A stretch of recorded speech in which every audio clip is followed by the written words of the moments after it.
The show starts in 10, 9, 8, 7, 6, 5, 4, 3, 2, 1, go.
નમસ્કાર મિત્રો, S Savani charitable trust અને એસ સવાણી લિટલ કિડ્સ દ્વારા આયોજિત ટોક શો ની અંદર હું આપનું હાર્દિક સ્વાગત કરું છું. આ કોરોનાની મહામારીમાં બાળકોનું કેવી રીતે ધ્યાન રાખવું, બાળકોના સ્વાસ્થ્ય સંબંધિત જાણકારી મેળવવા માટે આજે અહીંયા ઉપસ્થિત એવા ડોક્ટર શિરીષ કાપડિયા કે જેઓ MBBCH છે, તો તેના દ્વારા આજે આપણે કોરોનાની મહામારીને લગતી જાણકારી મેળવીશું. તો કોરોના વાયરસ શું છે અને તેના લક્ષણો જણાવો અમને. જો મારું નામ ડૉક્ટર શિરીષ કાપડિયા છે, બાળકોનો ડૉક્ટર છું. આ વાલીઓના જાગૃતિ માટે તમે જે શરૂ કર્યું છે સારી વાત છે, બરાબર, અને જેનાથી સમાજમાં એક જાગૃતિ આવે, ખોટા અભિગમો ન ફેલાય અને અલગ જે લોકો અમુક કે બહાર સમાજમાં વાતો થતી હોય ખોટી એ ના ફેલાય, ખોટી અફવાઓ ના ફેલાય, બરાબર. એટલા માટે હવે કોરોના વાયરસ એક પહેલાં તો વાયરસ શું છે? વાયરસ એવું છે, એક પાર્ટિકલ કહેવાય, અને એકદમ વૈજ્ઞાનિક ભાષામાં કહીએ તો જ્યારે શરીરની બહાર હોય છે ત્યારે નિર્જીવ તરીકે વર્તે છે, અને જ્યારે શરીરમાં આવે ત્યારે સજીવ તરીકે વર્તે છે. વાયરસ બેઝિકલી એમાં ડીએનએ અથવા ડીએનએ પાર્ટિકલ્સ હોય છે, બરાબર, જે આ અલગ અલગ બીમારી માટે એના જે વર્તન માટે જવાબદાર હોય છે. સેમ આપણા માટે પણ જેમ આપણામાં ડીએનએ જીનેટિક્સના આધારે આપણું વર્તનથી માનીને હરેક વસ્તુ એની થતી હોય એ રીતે. હવે કોરોના વાયરસ અત્યારે પેન્ડેમિક જે ચાલે છે, બરાબર, એ એકચ્યુઅલી એવો કોઈ નવો વાયરસ નથી. એને નોવેલ કોરોના વાયરસ એટલા માટે કહેવાય છે કે કોરોના વાયરસ તો પહેલેથી છે જ, અને એનું જીનેટિક બંધારણ વૈજ્ઞાનિક રીતે આપણે ખબર છે જે પહેલેથી જે આવે છે. પણ વાયરસ એવું છે કે ધીમે ધીમે એ પોતે જાતે પોતાની રીતે અંદર ચેન્જ કરતું રહે છે. ડીએનએ જે એનું બંધારણ હોય છે, બરાબર, એમાં એ ચેન્જ કરતું રહે છે. અને અત્યારે જે કોરોના વાયરસ આવે છે એ કેવું છે કે જે જાણીતું જે ડીએનએ હતું કોરોના એનાથી અલગ છે. અને એટલે જ આપણે તમે જોજો કે બોલે ત્યારે એવું બોલે કે નોવેલ કોરોના વાયરસ, ખાલી કોરોના વાયરસ નહીં, બરાબર છે. આગળ પણ કોરોના વાયરસ હતા, એના લીધે થયેલું હતું, પણ એ બહુ લોઅર પ્રમાણ, બહુ ઓછું, આવું પેન્ડેમિક નહોતું થયું. એટલે કોરોના વાયરસ બેઝિકલી જૂનો વાયરસ છે, નવો નથી, પણ એમાં ચેન્જ લીધે, જેમ આપણે સતત ઠંડા પ્રદેશમાં અથવા સતત ગરમ પ્રદેશમાં રહીએ તો થોડો ટાઈમ થાય પછી આપણે ટેવાઈ જઈએ કે ભાઈ ઓકે પહેલાં કરતાં ઓછી ગરમી થાય અથવા પહેલાં કરતાં ઓછી ઠંડી લાગે. સેમ એ જ રીતે વાયરસ એનું બંધારણ બદલતું રહે છે. જ્યારે પહેલી વાર કોરોના વાયરસ દુનિયામાં આવ્યો, એટલે કે પેન્ડેમિક તરીકે આજે, બરાબર, તમે જોશો અત્યારે જે બ્રિટનમાં અત્યારે નવો કોરોના વાયરસ છે, તો જે જૂનો હતો એણે ચેન્જ કરી નાખ્યું એનું બંધારણ, એટલે હવે કહે છે કે હજુ નવો કોરોના વાયરસ આવ્યો છે, બરાબર. એટલે કે કોરોના વાયરસ જૂનો છે પણ એના બંધારણમાં ચેન્જને કારણે. અને કોરોના વાયરસની બીમારી મોટા ભાગે માણસોમાં એટલે કે હ્યુમન્સમાં નહોતી થતી, બરાબર છે. એની બીમારી અલગ, જેમ કે પક્ષીઓ છે, એનિમલ્સમાં થતી હતી. પણ આજે એનું બંધારણ ચેન્જ થયું એટલે એ માણસોને પણ એનું ઇન્ફેક્શન લાગે છે, બરાબર. અને કોરોના વાયરસ એ અત્યારે જે કોરોના આપણે કહીએ છીએ એ બેઝિકલી ફ્લૂ છે, બરાબર. હવે ફ્લૂના ઘણા બધા પ્રકાર આવે, અને ફ્લૂ એવી વસ્તુ છે કે સામાન્ય શરદીથી માંડીને એકદમ જીવલેણ રોગ પણ સાબિત થાય, બરાબર. જેમ કે સ્વાઇન ફ્લૂ છે, બરાબર છે. તો સ્વાઇન ફ્લૂ એ પણ ફ્લૂ છે, બરાબર. એવી રીતે આગળ સ્પેનિશ ફ્લૂ આપણે જોયો હતો લગભગ 100 વર્ષ પહેલાં, 1920માં, બરાબર. 5 કરોડ લોકો એક્સપાયર થયા હતા, કેમ કે ત્યારે કોઈ મેડિસિન કે આવા મેડિકલ ઇક્વિપમેન્ટ્સ સારા નહોતા. એટલે બેઝિકલી ફ્લૂ છે, પણ એના ફ્લૂના જે લક્ષણો એ તો હોય જ છે, જેમ કે શરદી, ખાંસી, તાવ, ગળામાં બળતરા અથવા દુખાવો, બરાબર, સ્નાયુનો દુખાવો, આ બધા એના સામાન્ય જે ફ્લૂના લક્ષણો હોય એ છે જ. પણ એની સાથે અત્યારે ધીમે ધીમે જેમ જેમ આપણે સ્ટડી કરતા જઈએ છીએ, બરાબર, એમાં એવું લાગે છે કે કોઈ પણ જે રીતે પોઝિટિવ કેસીસ મળે છે એને પ્રમાણે એવું લાગે છે કે કોઈ પણ લક્ષણ હોઈ શકે, જેમ કે ઝાડા ઉલટીથી માંડીને શરદી, ખાંસી, આંખની લાલાશ આવવી, બરાબર છે, ખાલી સ્નાયુનો દુખાવો, શરદી, ખાંસી, તાવ, ગળાનો બળતરા, એ તો છે જ, બરાબર.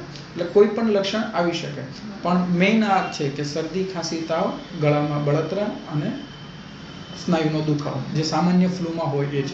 અને એના કારણે જ લોકોને વધારે તકલીફ જણાય છે, કેમ કે સામાન્ય ફ્લૂ અને કોરોનામાં આપણને ડિફરન્શિએટ કરતા વાર લાગે. કોરોના વાયરસ થાય તો આપણે શું કરવું જોઈએ? જો કોરોના ઇન્ફેક્શન લાગેલું હોય, સિમ્પલ પહેલી જ વસ્તુ હું બધાને કહીશ, અત્યારે મેં જેટલા પણ જોયું છે શરૂઆતમાં પણ, કે એક તો પહેલી વસ્તુ કે એની સાવચેતી અને ડર, આ બેમાં બહુ ફરક છે. સાવચેતી રાખવી જોઈએ પહેલી વસ્તુ, કે ભાઈ મને કોરોના વાયરસ થયો છે દાખલા તરીકે, તો હું મારા ઘરમાં થોડું ડિસ્ટન્સ બનાવીને રાખું. જો એક અલગ રૂમની વ્યવસ્થા હોય, બરાબર, તો અલગ જ રૂમમાં રહેવાનું. ખાવા પીવાથી માંડીને રોજિંદી જે દેહધાર્મિક ક્રિયાઓ હોય એ આપણે જાતે કરવાનું, જેથી આપણો ઇન્ફેક્શન બીજાને ના લાગે. બીજું કે અત્યારે ઘણા મેં એવા જોયા છે કે હું બાળકોનો ડૉક્ટર છું, પણ ઘણા વૃદ્ધ અવસ્થામાં હોય, જેમ કે 50-55ની ઉપર હોય, અને તો એ લોકો ડરી બહુ જાય છે, બરાબર, કે હવે તો મને શું થશે. તો પહેલી વસ્તુ એ ડરવાની જરૂર નથી, બરાબર. તમે જોશો જનરલી લોકોને એમ થાય બસ હવે મારું પૂરું થઈ ગયું, બરાબર. આ વસ્તુ એકદમ ખોટી અને ભૂલ ભરેલી છે, બરાબર. અને તમે ડેટા જુઓ, બરાબર, તો જનરલી કોરોના વાયરસને કારણે જે મૃત્યુ દર છે, બરાબર, એ અત્યારે ઓલ ઓવર વર્લ્ડમાં બિલો 2% છે, બિલો 2%, બરાબર. એટલે ઘણી સારી વાત કહેવાય, બરાબર. અને એનાથી ડરવાની જરૂર નથી.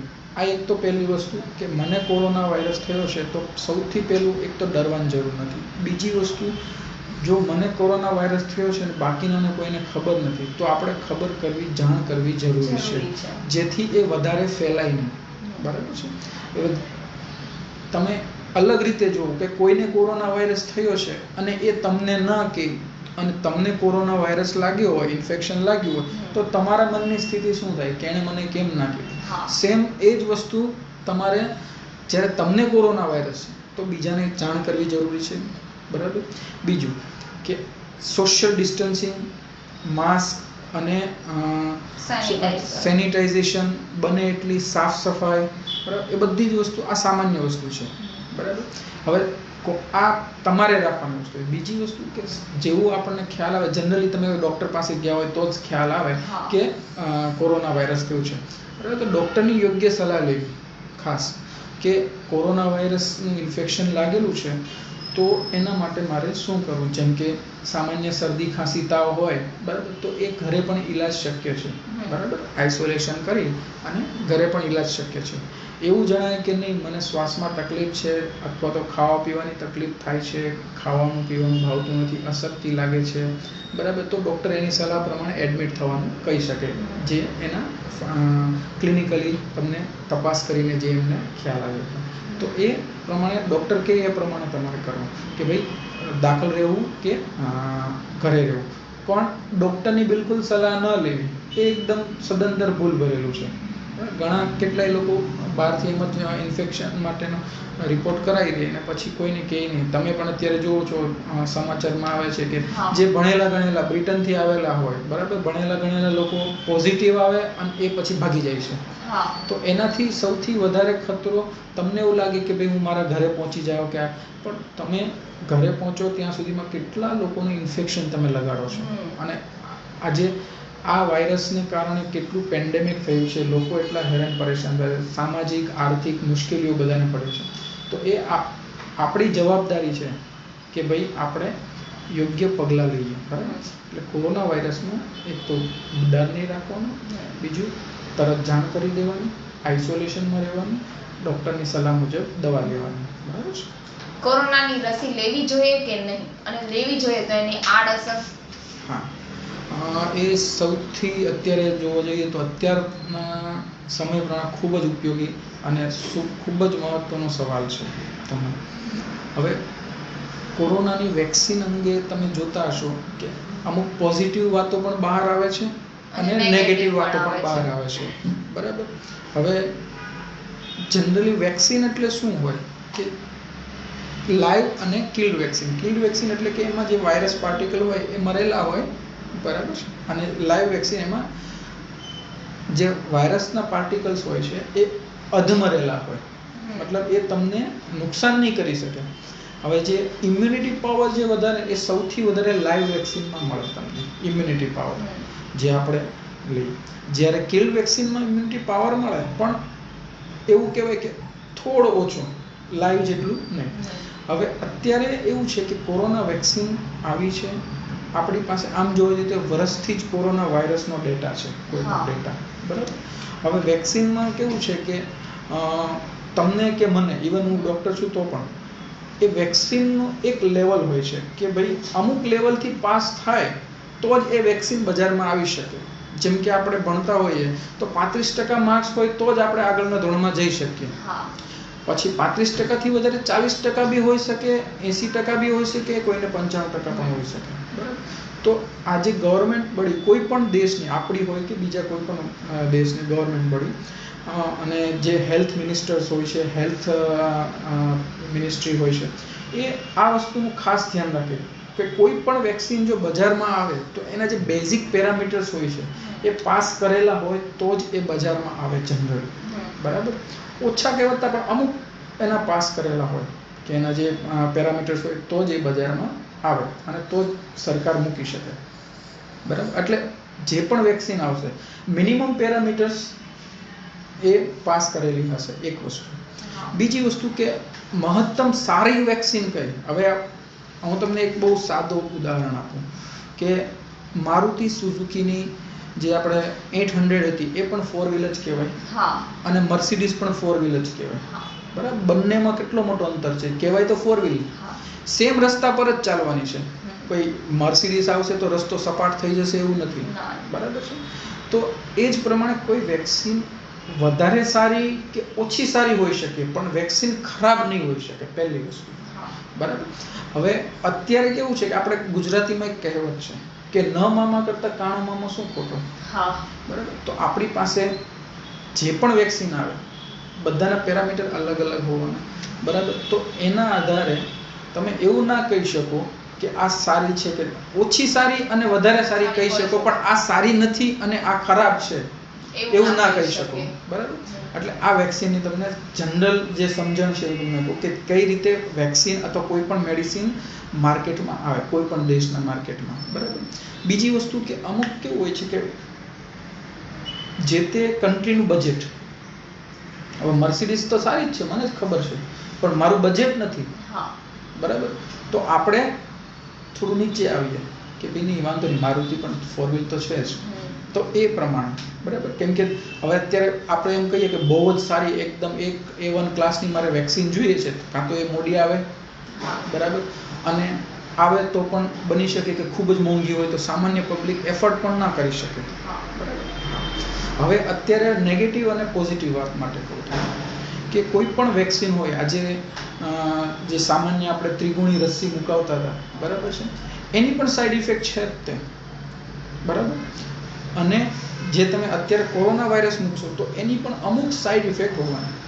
અત્યારે તમને નેગેટિવ ને પોઝિટિવ સવાલ તમે જે પૂછ્યો એનું કારણ એક જ છે કે કોરોના વાયરસની વેક્સિન ઉપર બધાની નજર છે. અને જ્યારે તમારી ઉપર નજર હોય ત્યારે તમે થોડી એમથી ભૂલ પણ કરો ને, બરાબર, તો પણ એ હાઇલાઇટ મોટી થાય. બરાબર. એટલે જેમ કે કરોડો ડોઝ આપેલા હોય, અત્યારે ઓલરેડી અમેરિકામાં ત્યાં ચાલુ થઈ જ ગયું છે. બરાબર. હવે અમુક ડોઝ આપેલા હોય અને કોઈ એક જણાને થયું હોય, બરાબર છે, હવે એ વેક્સિનને કારણે કે પેલું કાગડાનું બેસવું ને ડાળનું પડવું એવું પણ હોઈ શકે. બરાબર. પણ આપણે એમ સમજીએ કે કદાચ વેક્સિનને કારણે પણ હોય તો એ બહુ જૂજ પ્રમાણમાં હોય. બરાબર. જેમ મેં તમને કીધું કે અમુક પેરામીટર્સ એ લોકોના જે પાસ કરે પછી જ વેક્સિન બજારમાં આવે, તો એમાં આ પણ વસ્તુ હોય કે કોસ્ટ ઇફેક્ટિવનેસ, કે સામે ખતરો કેટલો છે અને આપણને લાભ કેટલો થાય છે. ખ્યાલ આવ્યો કે સામે ખતરો કેટલો છે અને આપણને લાભ કેટલો થાય છે. બીજું કે એની કોસ્ટ કેટલી છે અને આપણી દેશની બજેટથી માંડીને આપણે દેશની જે કોમ્યુનિટી છે એ કેટલું એફર્ટ કરી શકે. બરાબર. તો એ બધી વસ્તુ ધ્યાનમાં લઈને કોઈ પણ વેક્સિન કે ડ્રગ્સ જે આપણે ઇન્ટ્રોડ્યુસ થાય, પણ એટલું 100% કે એના જે બધા પેરામીટર્સ હોય જરૂરી એ પાસ કરીને પછી જ વેક્સિન બજારમાં આવે. આ સીધી વસ્તુ છે. એટલે અમુક સાઈડ ઇફેક્ટ પણ આવી છે, આપણે પણ ધ્યાન રાખવું જોઈએ. બરાબર. જેમ મેં કીધું ત્રિગુણી રસીના પણ સાઈડ ઇફેક્ટ છે, કેટલાને પણ અમે જોતા હોઈએ છીએ કે ભાઈ, પણ આ વસ્તુ કેવી, કોરોના ઉપર બધાની નજર છે એટલે એ હાઇલાઇટ વધારે થાય. આ સિમ્પલ વસ્તુ છે. બાકી સાઈડ ઇફેક્ટ બધાની જ હોય છે, પણ એટલું મને ખ્યાલ છે કે કોઈ પણ વેક્સિન આવશે, બરાબર, તો એના પેરામીટર પર એકદમ ખરું ઉતરશે. એટલે વેક્સિન રિલેટેડ તમારે ખાસ કરીને વાલીઓ, બાળકો, એને કોઈને ડરવાની જરૂર નથી કે ભાઈ મારા બાળકને આ થઈ જશે. તમે એમ વિચારો કે કોરોનાની વેક્સિનથી વધારે નુકસાન છે કે કોરોનાથી વધારે નુકસાન છે. બરાબર. મેં કીધું કોસ્ટ ઇફેક્ટિવનેસ, એનું ડેન્જરસ કેટલું છે એની ઉપર ડિપેન્ડ છે. કોરોના કાળમાં કેવા પ્રકારનો ખોરાક ખાવો જોઈએ? સિમ્પલ તમને કહું તો ખોરાક તમે બધું જ ખાઈ શકો, ખાલી શરત એટલી કે ચોખ્ખો ખોરાક હોવો જોઈએ, વાસી ખોરાક નહીં ખાવાનો અને ઘરનો ખોરાક બને એટલો ખાવાનો. એવું નથી કે તમે ઢોસા નહીં ખાઈ શકો કે ખાલી રોટલી ભાખરી જ ખાઓ કે ખાલી ઉકાળા જ પીવો. પણ મારો એક સિમ્પલ વ્યૂ એવો છે કે બધું જ જે આપણે સામાન્ય જિંદગીમાં ખાતા પીતા હોઈએ બધું જ ખાઈએ, પણ શરત એટલી ઘરે બનાવેલું, તમારી જાતે બનાવેલું હોવું જોઈએ.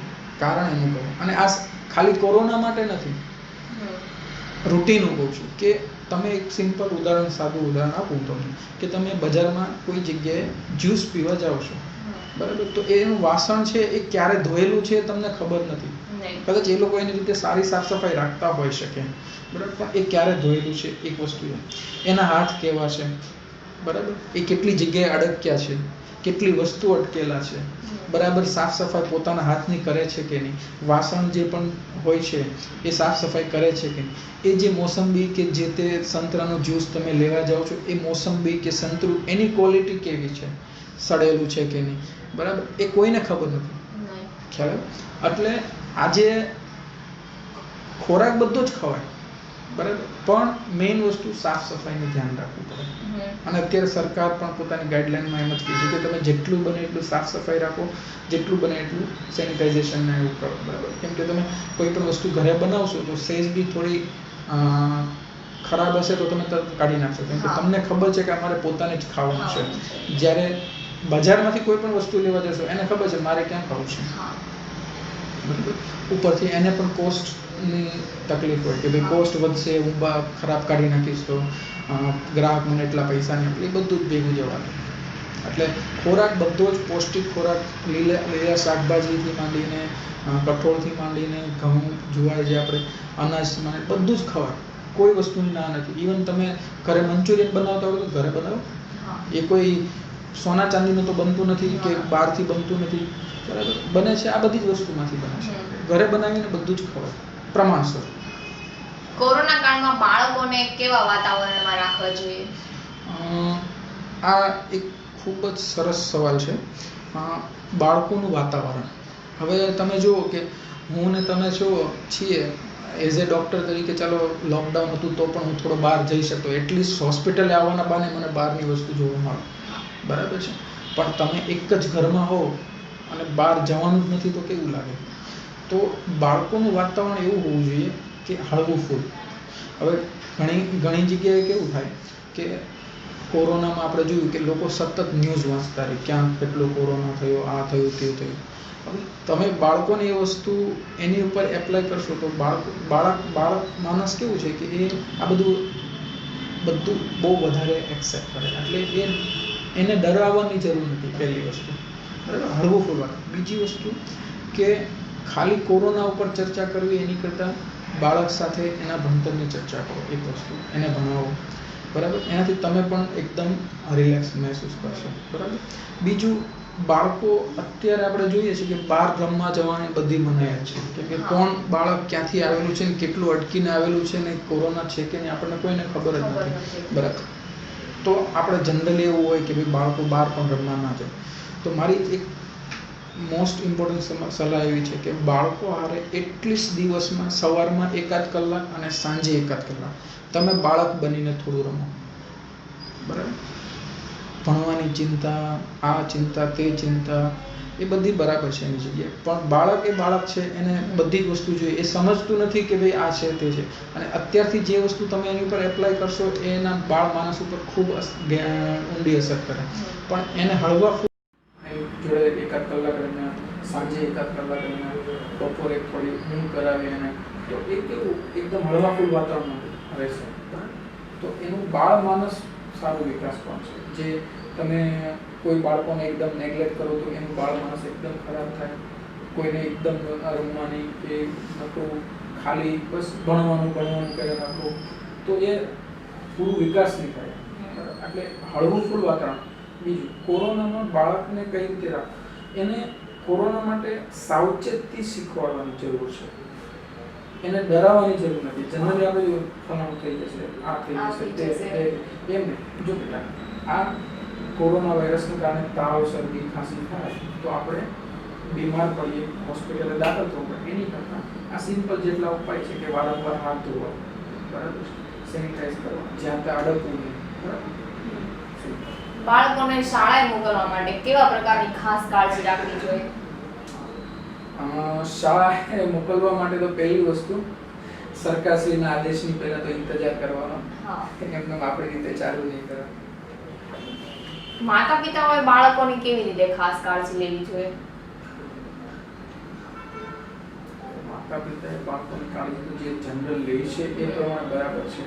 મેઇન વસ્તુને એવું કે બાળકને પ્રોપર સેનિટાઇઝેશન, પોતાના હાથની ક્લીનલીનેસ, આજુબાજુમાં ક્લીનલીનેસ, બરાબર, આ બધી વસ્તુ શીખવાડવાની જરૂર છે, બરાબર, મેઇન વસ્તુ, બરાબર. બીજું, ખોરાક પૌષ્ટિક ખોરાક લે, વાસી ખોરાક ના લે અને બહારની વસ્તુ ના ખાય. બસ એ જ ધ્યાન. બાળકોને બહાર પ્રવાસે લઈ જવા શું હિતાઓ છે? બહાર પ્રવાસે તો એટલે કે જો એક વસ્તુ કે જેટલું બને એટલું ટ્રાવેલિંગ અને બીજાના કોન્ટેક્ટમાં ન આવે બાળક, એ ખાસ ધ્યાન રાખવું. બરાબર. હવે દાખલા તરીકે જેટલું ટ્રાવેલિંગ વધારે કરશે એટલું એને કોરોના વાયરસનું ઇન્ફેક્શન લાગવાના ચાન્સ વધશે. બરાબર. એટલે જ્યાં સુધી એકદમ અશક્ય હોય કે બાળકને રાખી નથી શકાતું અને ફરજિયાત લઈ જ જવું પડે એવું છે તો બરાબર છે. બાકી બને એટલી કોશિશ કરવાની કે બાળક ટ્રાવેલિંગ ઓછું કરે. બાળકોને કેટલો અને કેવા પ્રમાણમાં ખોરાક આપવો જોઈએ જેથી બાળક તંદુરસ્ત વધારે રહે?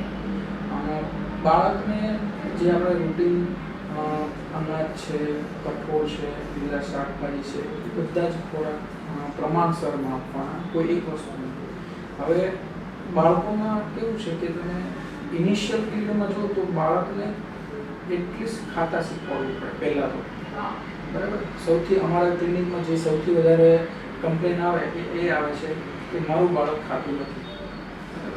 તો પહેલી વસ્તુ જ્યારે ઇનિશિયલ પીરિયડ હોય જેને ખાતા શીખવાનું ત્યારે એ નહીં જોવું કે શું ખાય છે, ખાલી એ જોવું કે ખાય છે. બરાબર. બીજી વસ્તુ શું ખાય છે એમાં પણ એવું છે કે જનરલી આપણે કેવું હોય કે બાળક 12 વાગે આપણે જમતા હોઈએ તો બાળક 11 વાગે ભૂખ્યું થાય એટલે આપણે કુરકુરે કે વેફર આપી દઈએ. તો એ ખાસ હું બધા વાલીઓને કહીશ કે નહીં આપો. કેમ કે હું આજે તમે મારું ઇન્ટરવ્યુ લો છો, 11 વાગ્યા છે, તમને ફાફડા જલેબી ખવડાવી દઈશ તો સવારે શું ખાશો, બપોરે શું ખાશો ઘરે જઈને? કશું નહીં ખાઈ શકો. બરાબર. એ બાળકને પણ તમે બિસ્કિટ કે કુરકુરે વેફર આપી દેશો, બરાબર છે, તો એ નહીં ખાઈ શકે. એટલે એ કુરકુરે વેફર બિસ્કિટ એ નાસ્તો છે, નાસ્તો નાસ્તાની રીતે કરવાનો, નાસ્તો ખાવાની રીતે નહીં કરવાનો. ખાવો અને નાસ્તો એમાં તમને ડિફરન્સ ખબર પડી જાય. તો એક વસ્તુ એ શું ખાય છે એનો મતલબ એવો છે કે કોઈ બાળક એવું હોય છે કે એને ખાલી દાળ ભાત જ ખાવા હોય છે, ઇનિશિયલ પીરિયડની વાત કરું છું, તો એને દાળ ભાત ખાવા દેવાના. તમારે એવું નહીં કે મારો બાળક તો ખાલી દાળ ભાત જ ખાય છે.